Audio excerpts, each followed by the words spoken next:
নমস্কাৰ, মই হিমন্ত বিশ্ব শৰ্মাক সুধিব খুজিছো। মই বিজেপি RSSৰ মুখ্যমন্ত্ৰী হিমন্ত বিশ্ব শৰ্মাক সুধিব খুজিছো।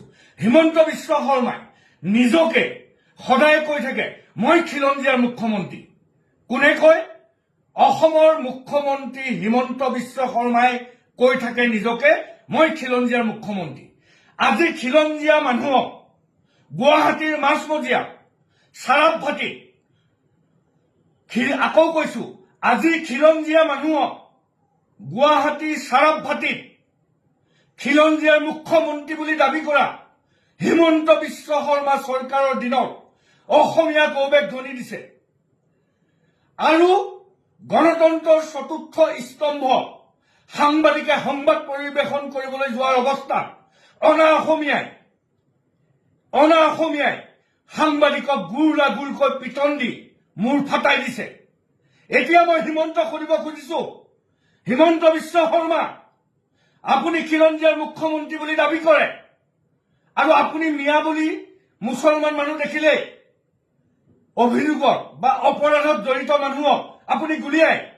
আজি আপোনালৈ আমাৰ প্ৰশ্ন, যিসকল দুৰ্বৃত্তই, যিসকল অপৰাধীয়ে গণতন্ত্ৰৰ চতুৰ্থ স্তম্ভ সাংবাদিকৰ ওপৰত যে আক্ৰমণ কৰিলে, অসমীয়া গৌৰৱ ধ্বনি দিলে, সেইসকলৰ ওপৰত আপুনি এনকাউণ্টাৰ কৰিবনে?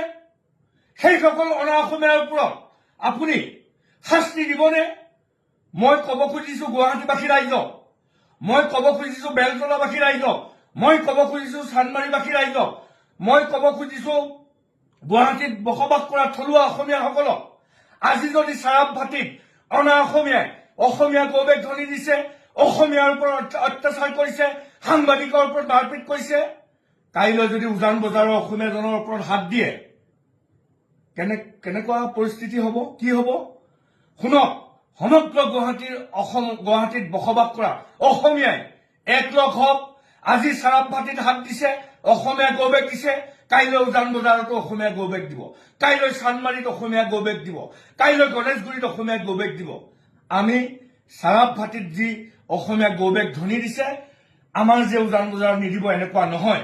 সমগ্ৰ গুৱাহাটীৰ অসমীয়াই একলগ হ'ব লাগিব আৰু অসমীয়াৰ বিৰুদ্ধে, অসমৰ হাৱা পানী মাটি বায়ু পানী খাই অসমীয়া গৌৰৱ ধ্বনি দিয়া সকলক আমি সমগ্ৰ অসমৰ জনতাই, সমগ্ৰ গুৱাহাটীৰ মানুহে হিমন্ত বিশ্ব শৰ্মাৰ ওপৰত চোকা নজৰ দি আমি চাই আছো যে আপুনি খিলঞ্জীয়াৰ মুখ্যমন্ত্ৰী বুলি কোৱা আজি খিলঞ্জীয়া মানুহক যি অপমান কৰিছে, আমাৰ অসমীয়া মানুহক যি অপমান কৰিছে, সেই অপমানৰ উত্তৰ হিমন্ত বিশ্ব শৰ্মাই নিজকে আকৌ কৈ আছো বাৰম্বাৰ, খিলঞ্জীয়া বুলি কোৱা হিমন্ত বিশ্ব শৰ্মাই এই অনা অসমীয়াসকলৰ ওপৰত কি শাস্তি লয়, সাংবাদিকৰ ওপৰত, গণতন্ত্ৰৰ চতুৰ্থ স্তম্ভৰ ওপৰত যি ধৰণে অনা অসমীয়াই আক্ৰমণ আৰম্ভ কৰিছে, ইয়াৰ বিৰুদ্ধে খিলঞ্জীয়াৰ মুখ্যমন্ত্ৰী হিমন্ত বিশ্ব শৰ্মাই কি ধৰণে তেওঁলোকৰ ওপৰত শাস্তি বিহে সেয়া আমি চাবলৈ ৰৈ আছো। ইনকলাব জিন্দাবাদ, জয় অসম।